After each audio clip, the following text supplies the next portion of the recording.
Hey, hi, this is Gautam. Welcome back. Professor Aswath Damodaran, he recently came out a video in which he looked at the returns of all the equity markets in the world, and he pointed out that the Indian equity market has been the worst performing market in this year. Okay, and I had written about the fact the Indian equity market is overvalued. I had written about it earlier this year.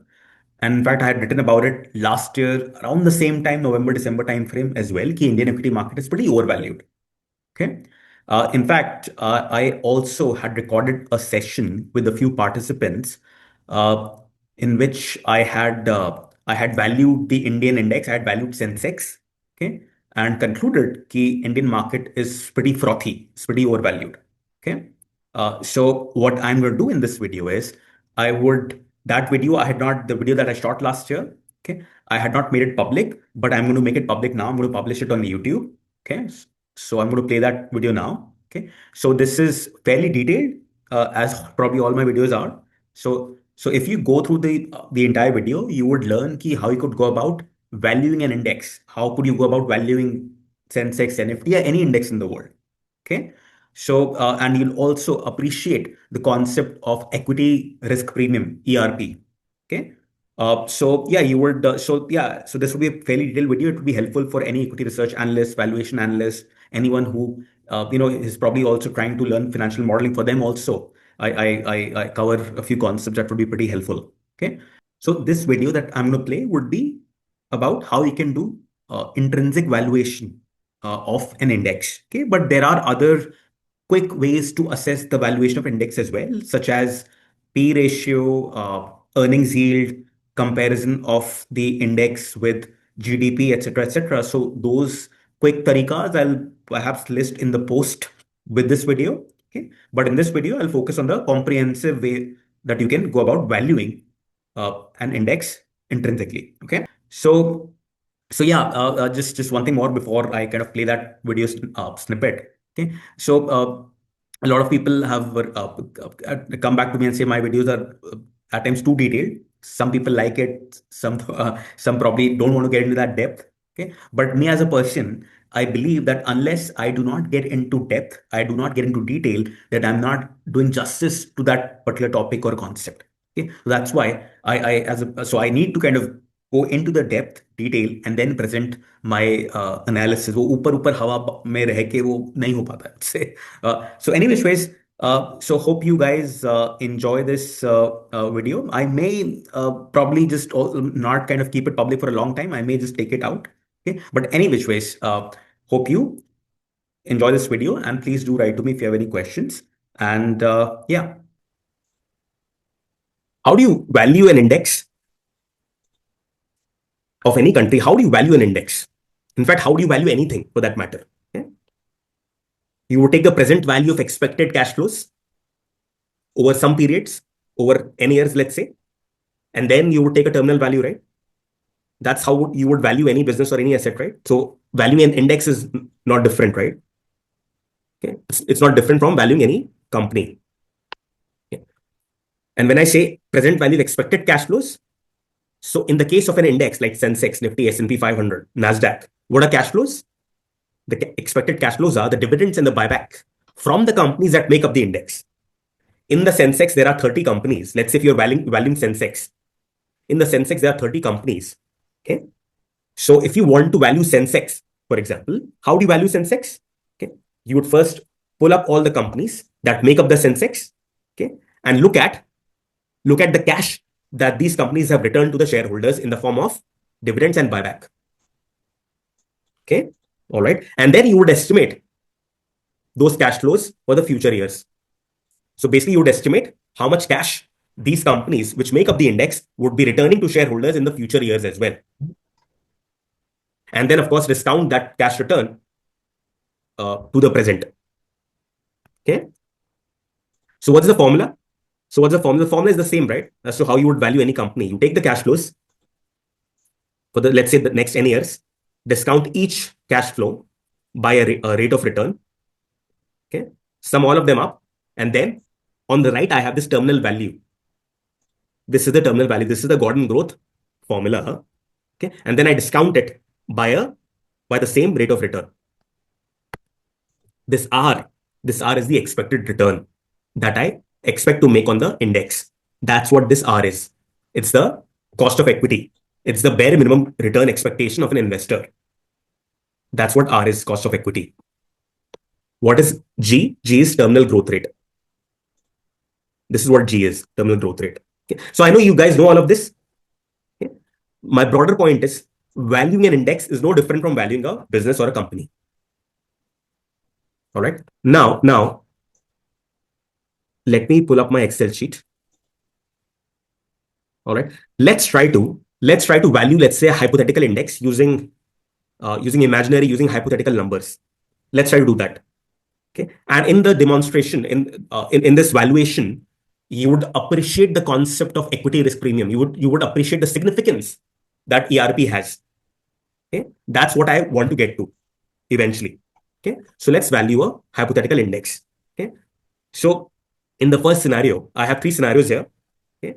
In the first scenario is, let's say the index trades at fair value. The value of an index, of this hypothetical index, is the present value of the expected dividends and buybacks from the companies which make up this hypothetical index. And the index trades at fair value.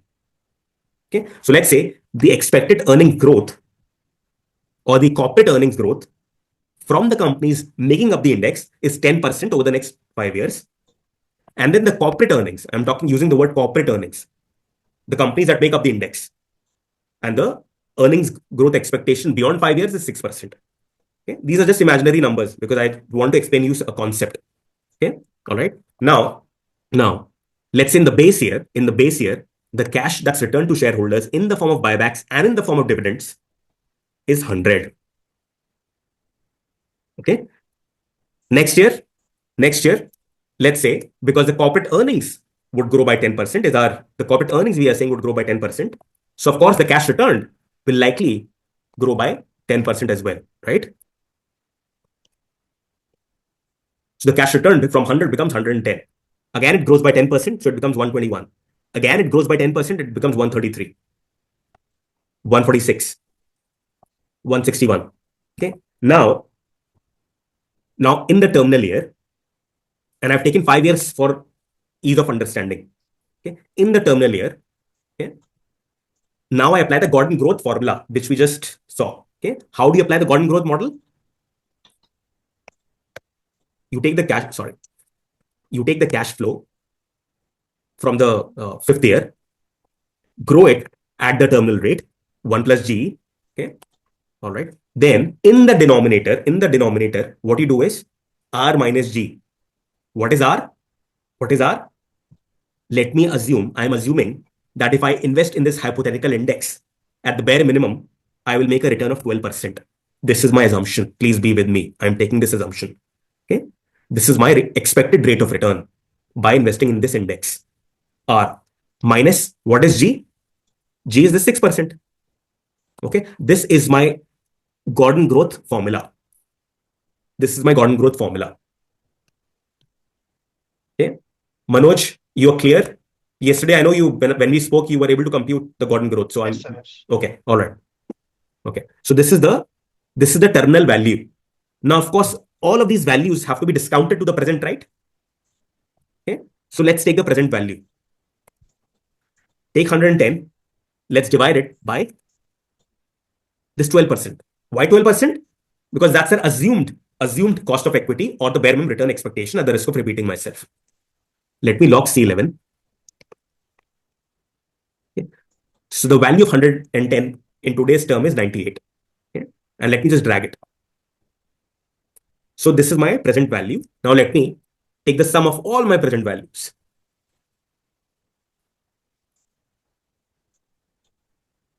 I just want to make sure. Oh, did I do this correctly? Okay. All right. So what is the sum of PV? That should be the sorry. So that should be the hypothetical value of a fairly value of the index today, assuming the assumptions you have said is going to come true. Yes, absolutely. Okay. This is the fair value of the index. And we are assuming that index is trading at this fair value. of a shade under 2100. Okay, all right. Okay. Let's build upon this. Let's assume the risk-free rate is 7%. Okay. So what's the equity risk premium? What's the equity risk premium? Can someone tell me? What's the equity? 5%. Yes, because that's the expected return minus RF. All right. Okay. So if this scenario plays out, if the index trades at fair value, then the equity risk premium in that market is 5%. Okay. Let's move on. Okay. Now, let's talk about a second scenario. Okay. Let's say we enter a bullish market phase. Let me just, in fact, can I do this? Okay. Let's say we enter a bullish market phase. This 2100 shoots up to 2500. All else remaining the same. Nothing changes. There is exuberance by investors. Okay. So this index shoots up to 2500. Okay. So let's use this. I'm going somewhere with this. Let me just make a copy of all of this. Yeah, just 1 second. Sorry.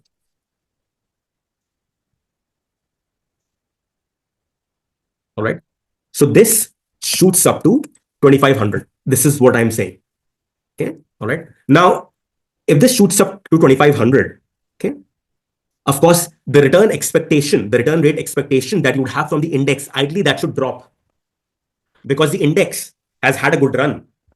So in an ideal world, the return rate that you'd expect from the index should not be 12% anymore. It should drop because your corporate earnings growth, your expectations of the corporate earnings growth has not changed. You still expect the corporate earnings and the cash return to be the same. Nothing has changed. Just the market has shot up. So you cannot expect to make the same 12% return, right? Okay. So let's do something. Okay. So let's try to calculate. Let's try to calculate what is the return rate expected at an index value of 2500 because nothing else has changed. Okay. So in a way, we know the output, but we need to figure out the inputs. Let me 1 second. So we know the output. Can you see my screen? You can see my screen? Yeah. Yes, sir. Okay. This is important. I'm trying to build upon a very interesting concept. Okay. So we know the output, which is 2500. We already know the output. We need to solve for this input, which is in orange. All right. So how do we do that? Any suggestions as to if we know the output?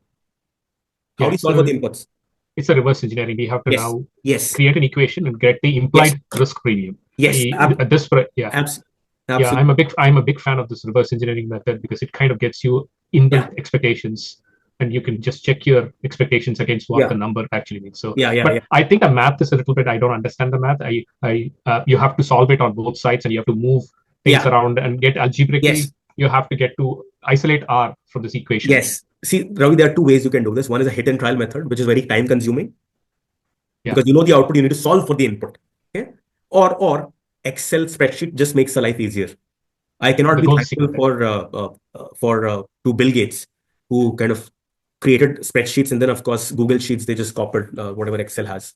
So Manoj and Aman, okay, can you, in your wisdom, in your experience, can you tell me as to how do we solve for this expected return? Using Excel, right? Yes, using Excel. We can use the goal seek function. Yeah. Oh, wow, yeah. And Manoj, आपको पता है goal seek क्या होता है? Do you know what goal seek is? No, sir. Okay, all right. Okay. So goal seek is an Excel, not an Excel, it's a spreadsheet function, okay, which allows you to solve for inputs if you know the output. I'll repeat, it allows you to solve for inputs if you know the output. In this case, we know the output. We need to solve for the input. So here's what we'll do. Go to extensions. I'm just sharing my entire screen. Yeah. All right. Yeah. All right. So what I was saying was, it's visible, right? My spreadsheet is visible, right? Go to extensions. In the extensions, there is a plugin goal seek. If you do not have it in the spreadsheet, you can download it for free. Google Google has this as a free plugin. You can download it. Okay. Excel, I think it's already inbuilt. Google spreadsheets it's not inbuilt. You may have to download it. It's free. Okay. So what you do is you click on open. And if you guys want to build a career in modeling and equity research, trust me, this is something that you'll use day in and day out. Okay.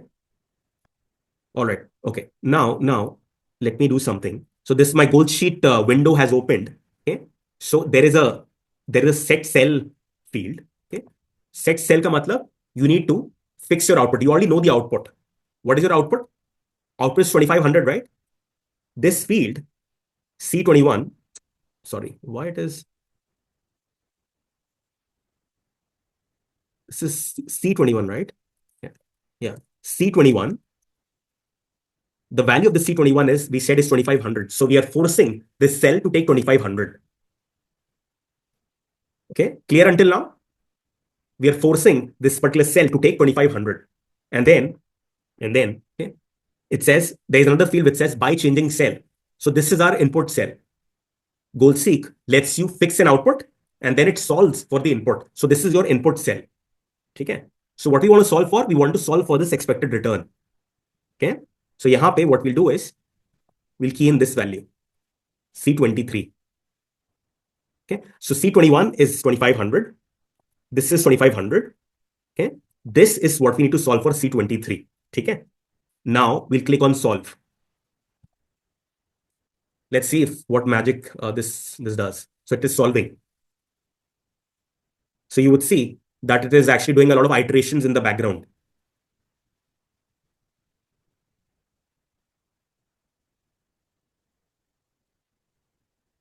Is solving. It takes like 30 seconds usually to do this.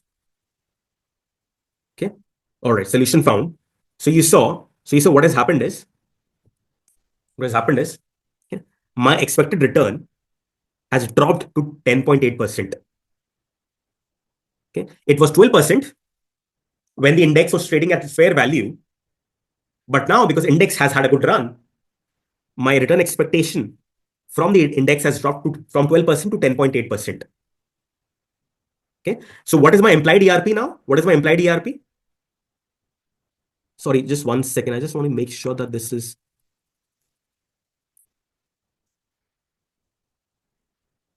Now, you copied the formula, right? So I think, just 1 second. I think, sorry, we need to do this again because I had copied the formulas from up top. So it has actually used the return from this above table and not this one. So let me just do this thing again very quickly. I just want to make sure the formulas are correct. Yes. So let me solve for this again. Nothing changes. We are just doing the same thing. I'm just using this function again.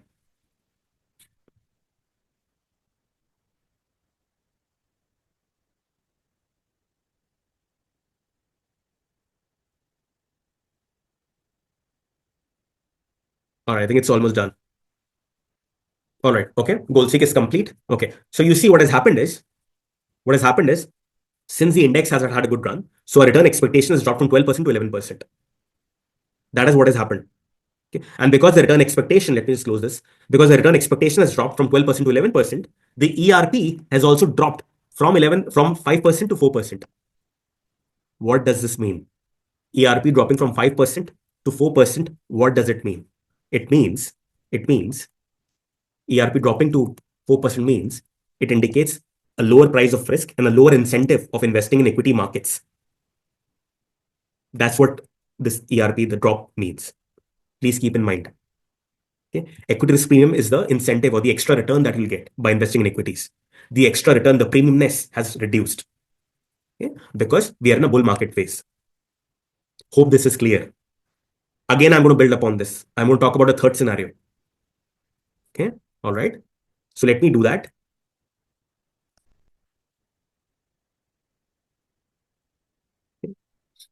Now, the third scenario is that we are still in a bull market phase. But the earnings have not kept pace. Our expectations of corporate earnings growth has declined slightly. Okay. That's our assumption, but we are still largely in a bull market. in fact, what I would say is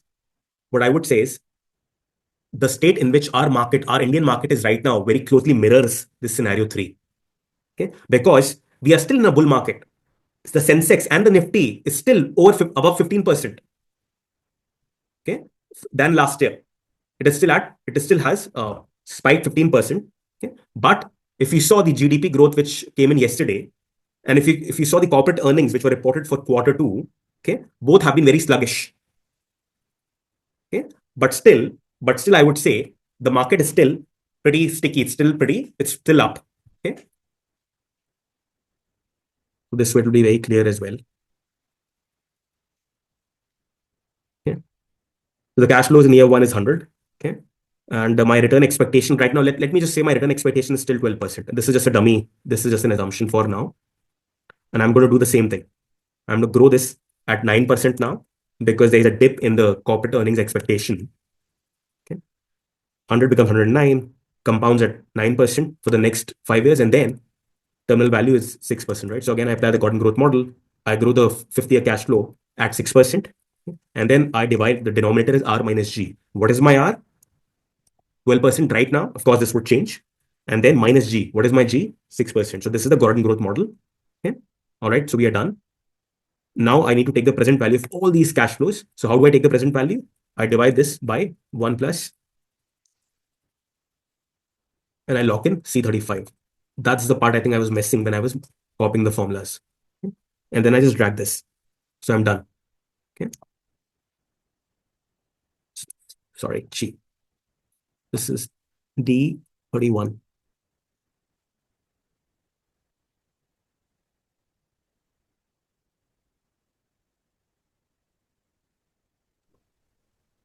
D30. Yes. Sorry. Okay. So what is the sum of the present value of all my future cash flows? PV. This is my PV, 2004. Okay. All right. So my expected return is 12%. What is my RF? 7%. My RF is still 7%. What's my ERP? 12 minus 7. Okay. So this is the fair value because there was a dip in the earning expectation. Ideally, the fair value of the index should be 2004, should be 2000. Okay. But what I'm saying is, let's assume the index is still at 2500 because the bull market has prevailed.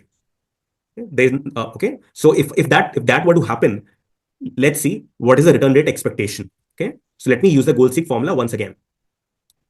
Manoj, Aman, and Ravi, are you guys clear in terms of this scenario, what we're trying to do?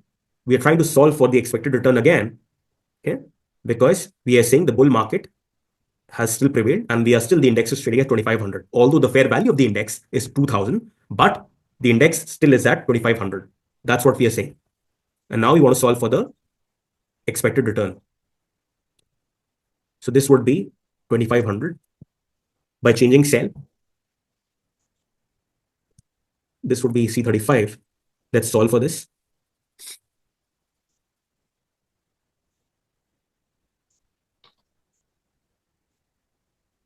So ideally, our expected return from this index ideally should be lower than 11%. In the previous scenario, it had dropped to 11%. Now it should be less than 11% in an ideal world. Okay. So you saw the goal seek is complete. Okay. So the return expectation has dropped from 11% to 10.8%. Okay. And then what is the impact on ERP? ERP has dropped from 4% to 3.8%. There is a further drop in ERP. Again, what does it mean? This is not an assumption anymore, by the way. It means ERP dropping further to 3.8% indicates an even lower price of risk and an even lower incentive of investing in equities market in that country. That's what ERP means. So hope you understand the significance of ERP. There is a gradual reduction in the premium, in the incentive. Okay. And that is what has happened in India as well. Let me tell you. The risk of investing, the price of risk of investing in India has actually reduced considerably. Okay. Are you guys with me, Manoj and Aman? Yes, absolutely. In fact, I just pulled some commentary on the equity risk premium in India. Okay. Last night. Okay. If you look at some of this, look at what this institution has to say. According to Society General, India's equity risk premium has been consistently declining with a combination. Why it has been declining? With a combination of higher equity market and moderation in long-term growth expectations being the main factor. This is scenario 3, right? That we just did, scenario 3. There's a moderation in growth, long-term growth expectation, because we had reduced the long-term growth expectation 10% to 9%. And also higher equity market, right? Still the equity market, I would say, is pretty high. So what's the impact on equity risk premium? Equity risk premium declines. And that's what we just saw. Scenario 3. And that's what this institution has to say as well. And this could be an interview question if you think about it. I couldn't think of a better way to make you guys appreciate and understand the concept of equity risk premium. Okay? All right. In fact, JP Morgan in July 24, what they said? Okay? What they said is, India ka equity risk premium is negative. That's what they went on to say. All right. And I'll come back to this negative equity risk premium in 5 minutes. But you get the drift, right? You get the sense, right? Okay. Because the market is on a high. Indian market is on a high. So the equity risk premium has declined. That's what the broader analyst view is. Okay. Acha. Okay. Now let's move on. Any questions, Manoj and Aman and Ravi? No, this is very helpful. I think the two scenarios put the first scenario under context. Yes. The first scenario in isolation doesn't really mean anything, right? So only if you kind of view it in conjunction with scenario 2 and scenario 3, you understand where I was getting into. This is the fair value of the index. Okay? And then of course, it has had a good run. The expected return drops, ERP drops. The market still is at a high, but there's a decline in the earning growth expectations. Okay? Then, of course, if that were to happen, the expected return that would make on the index drops further and the ERP drops further. Okay? So those were the scenarios. One question I had, basically, basically a confusion. So basically, what I understand is, let's say a bullish market is mostly, what I concur is basically driven by demand and supply, right? Because that is the investor sentiment of the current market, right? And the earnings growth are driven by expectations. Yes. So this has kind of both a demand supply implication, that is a current implication, and a future implication also. Yes. So this is something that I kind of fail to understand, because what I understand is basically the value of a market is the present value of the expected future cash flows. Yes. Right. Yes. And here a bullish market and a lower earnings growth. Right. So a bullish market would kind of imply demand and supply acting in the short term over the present value of the future cash flows. Yes, you can say that. See, right now what is happening is, and again, I don't know if I'm framing the question correctly. I'll just use a different phrasing. But largely what you're saying is true. I'll use different. See, right now what is happening in India is there is too much money chasing too few stocks. Okay, that is what is happening because of course, so people, of course, retail investors keep on pumping money in the stock market. Okay, and what they have a limited options available in the market to invest in. Okay, so which is what you said by demand and supply, Aman. Okay, when there is a lot of demand and the supply of stocks is, let's say you have the same 500 stocks. Okay, okay, so the supply is limited. Okay, but the demand is huge in terms of people pumping in money, right?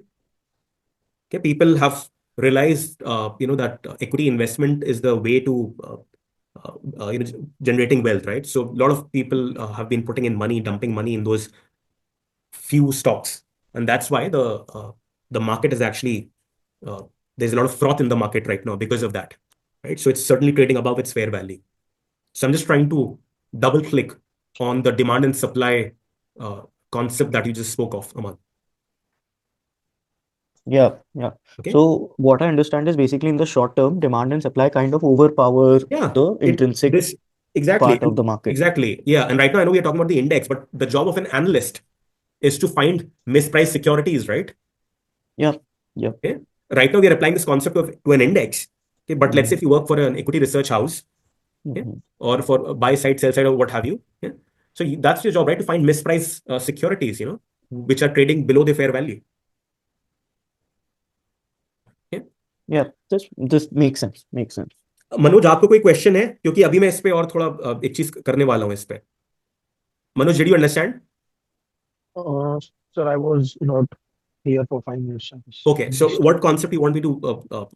The third scenario. Acha, okay. So third scenario, what I was explaining is that the bull market continues. The index still trades at 2500. Okay, acha. Index still trades at 2500, but there is a decline in earning growth expectations from 10% to 9%. Manoj, अगर मान लो अगर ये fair value पे trade हो रहा होता, if this was trading at fair value, okay, and your expected return expectation from the index was same as 12%, okay, then what would have happened is the fair value, ideally the index should have traded at 2000, which is the fair value. ये fair value है. Okay. So ideally the index should be trading at 2000 because there has been a decline in the earning expectations. All I'm saying is, Manoj, this bull market continues. This is still 2500. अगर ये 2500 है, okay, then what is the impact on my expected return? And that is why I used this goal seek. The goal seek में मैंने क्या किया? What I did is I set this index value to 2500 because I'm saying the scenario is we are still in a bull market phase. Ideally, the index should be trading at 2000, but it is trading at 2500. I know I'm repeating, but this should be clear. Now, let's solve for this 12%. So this 12% should drop below 11% now. That was the scenario, Manoj. Okay. तो scenario ये है कि आपका, क्योंकि आपका bull market है, alright, आपकी earnings आने वाली नहीं है, आपकी अर्निंग्स एक्सपेक्टेशन कम हो गई हैं, तो आपका रिटर्न एक्सपेक्टेशन भी और कम हो जाना चाहिए, which should be reflected in a lower ERP, which is what is happening. ERP पहले 5% था, फिर 4% हुआ, अब now it's 3.8%. So there is a further decline in ERP. बोल रहे कि भाई मार्केट पे, उस मार्केट बोल रहा है एक तरीके से कि मेरे पास कुछ बचा नहीं है कुछ और आपको प्राइस ऑफ रिस्क देने के लिए. Okay, there is a lower incentive to invest in equities right now, and this is what is happening in the Indian market. Market is giving you, ERP is giving you an indication कि the incentive of you investing in equities right now is pretty low. Okay, ठीक है. In the interest of time, Manoj, I'll move on. Agar if you want more clarity, I'll spend further more time with you after this session. Okay, Sure, that's sir. fine. If you have still if you have more if you have clarifications on this. Okay, all right. So let me move forward in the interest of time.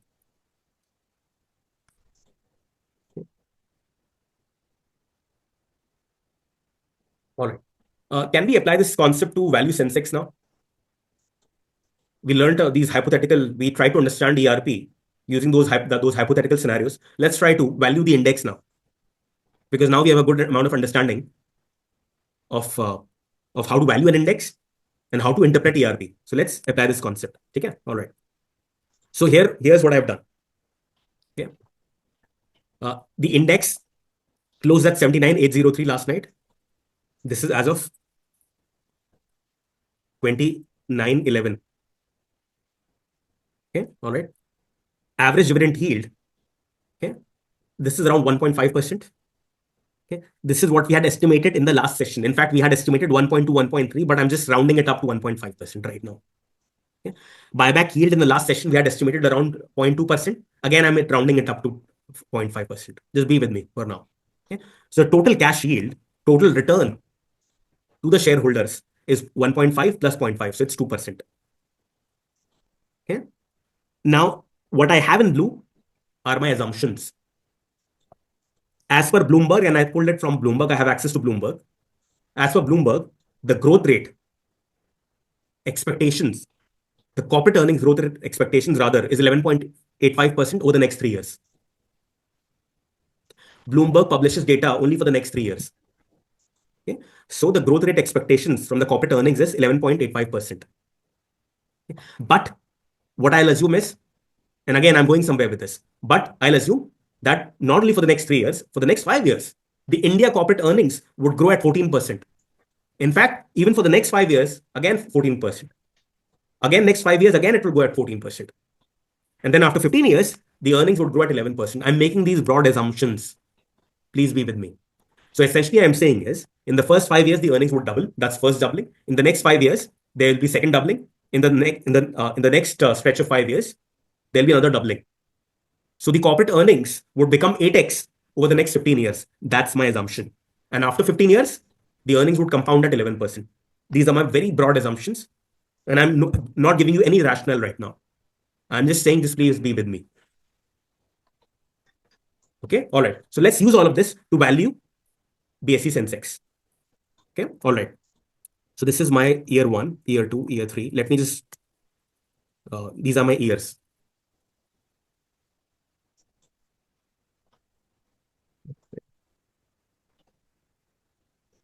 I will make 15 years, right? And 50, this would be my terminal year. This would be my terminal year. Okay, let me just shrink this a little bit because I want to, just so that it's a little visible in one screen if possible. Okay, yes, it's kind of visible now. Okay, all right. So what's the cash yield? What's the cash that's returned to the shareholders? How we'll calculate the cash flows? In the first year, how you calculate the cash flows? Okay. You take this cash yield, multiply it with the value of the index, okay, and then grow this at this rate. This is not my base year. This is year 1. So this is my cash flow.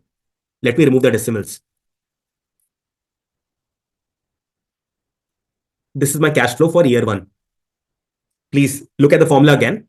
All I'm doing is I'm multiplying the total yield with the SENSEX index value.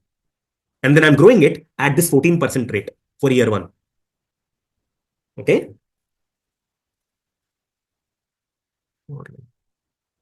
I don't need to calculate this over and over again. I'm just growing this cash flow from year 1 at 14%. Okay.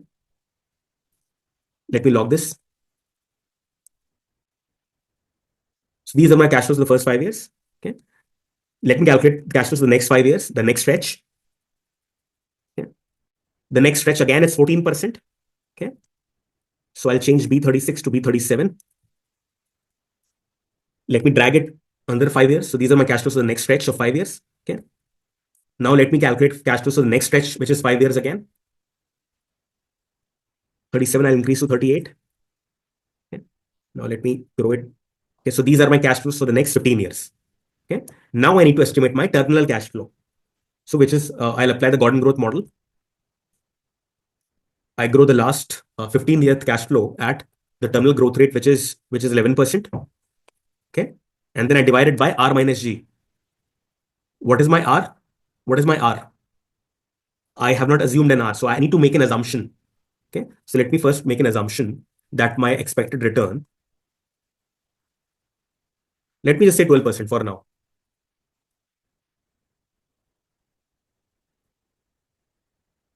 This is my cost of equity or the return expectation. So let me calculate the Gordon growth, use the Gordon growth model again. Grow it at 11%. That's my terminal growth. R minus G. What's my R? R is 12%. What's G? G is this 11%. Okay. So this is my terminal cash flow. Shit. Okay. Now let me discount these cash flows. Let me discount these cash flows. What is the discount rate that I'll use? I'll use 12% because that's my expected return, right? Let me log this. Wow.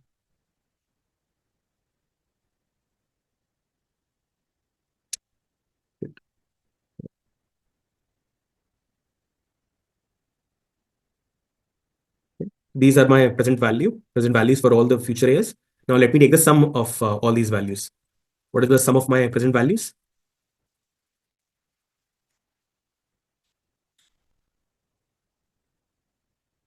Okay, it shouldn't be so high.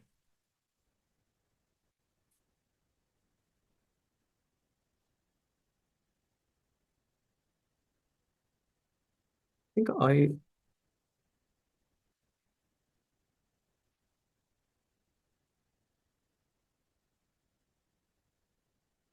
just checking my formulas if I have. Oh, this is fine. It's possible that your terminal growth rate is so high at 11%. Maybe that's probably, it's kind of, is that a reasonable assumption? Yes, maybe. I think that's the reason why my terminal growth assumption is too high. So let me drop it to, let's say, let me drop it to 8%. Okay. So it's very close to the value of the index. Okay. I think that's the reason. Okay. So what I'll do is let me solve. Okay. Let me use goal seek again. And what I'm going to do is I'm going to force this index value. This sum of PV kya hai? Sum of PV, this is the index, right? This is the fair value of the index based upon my assumptions.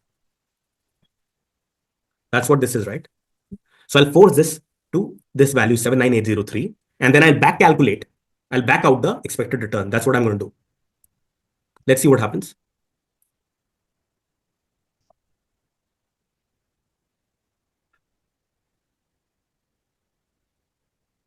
So I'm going to set this cell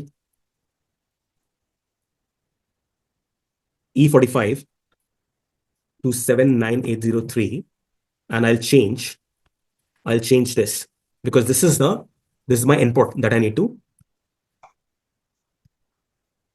estimate. Okay. So now I should see this changing ideally.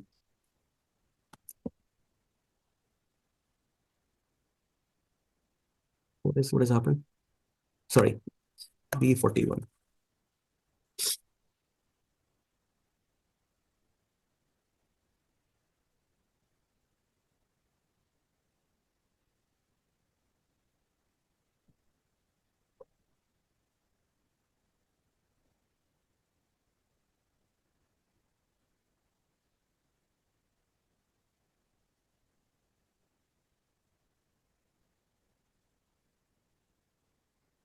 All right. Okay. All right. See, so my expected return expectation, my return expectations from the SENSEX, okay, is 12.18% based upon these assumptions. Okay. So what does it mean? What does it mean? Okay. Right now, okay, the market is expecting corporate earnings to grow at 14% for the next 15 years. Okay.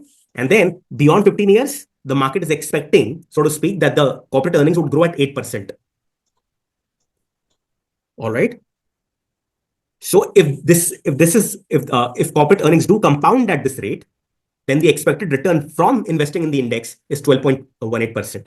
And can we back out the ERP? I'm going somewhere with this. I've not completed my thought yet.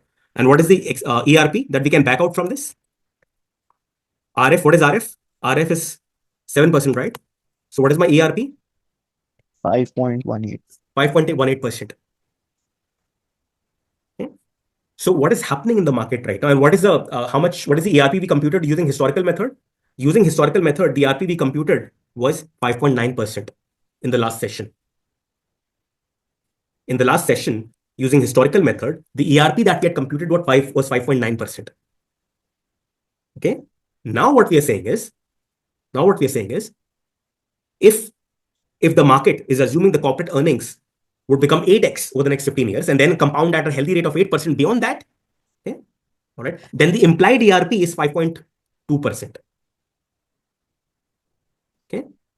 But let's say if I plug in the Bloomberg, because as per Bloomberg, the growth rate expectation over the next 3 years is not 14%, it's only 11.85%. Market has a mind of its own. Okay. So let's say if I plug in 11.85%.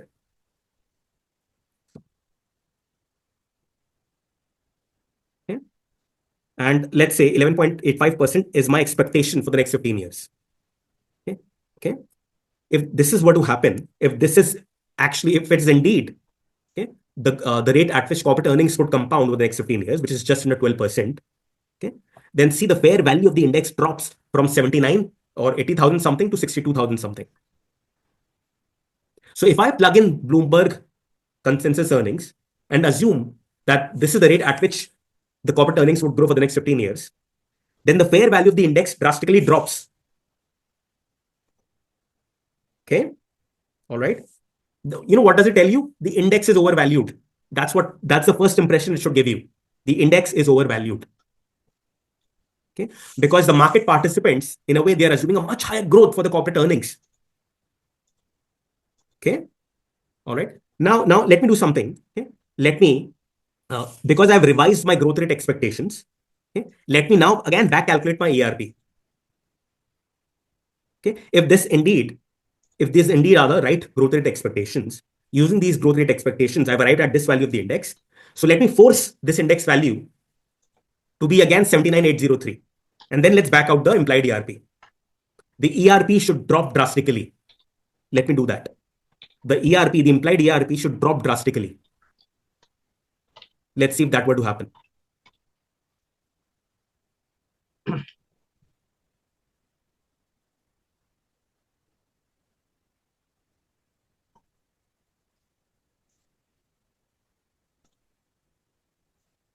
All right. Okay.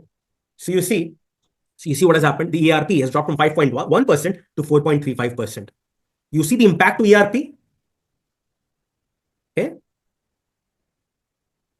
The ERP has dropped significantly from over 5% to just above 4%.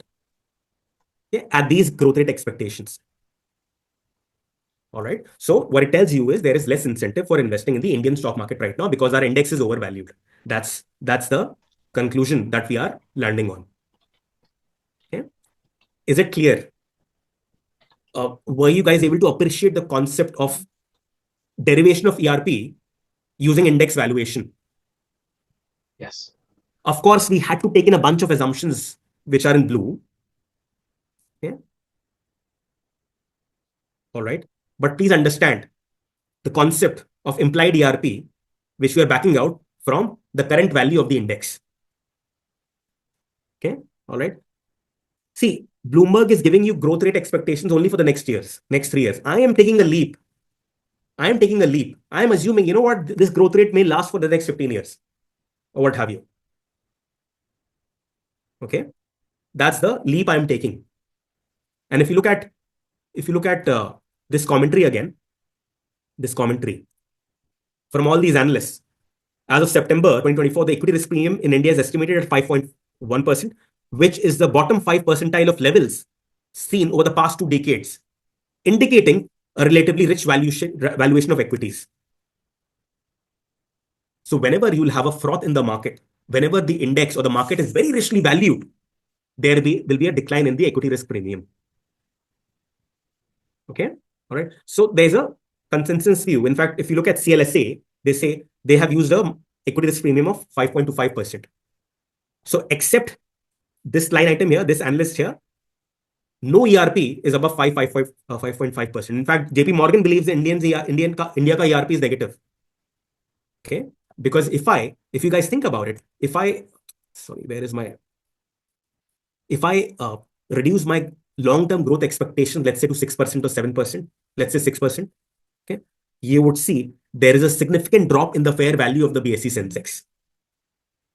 Okay. And then if I force the BSE SENSEX to trade at, using gold stick, if I force it to take a value of 80,000, then of course the expected return would drop from 11.35% to 7-8% or even below that. Then the ERP would be close to 0 or it would be slightly negative.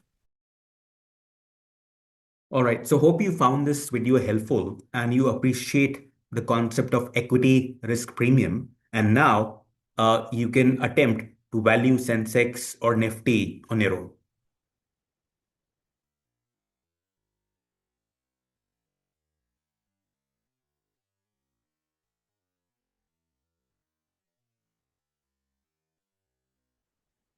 Please feel free to reach out to me if you have any questions. And if you are a young investor or an aspiring equity research analyst and you are interested in learning the skills to thoroughly analyze, research, and value a business, then yeah, please feel free to reach out to me. All right. Thank you.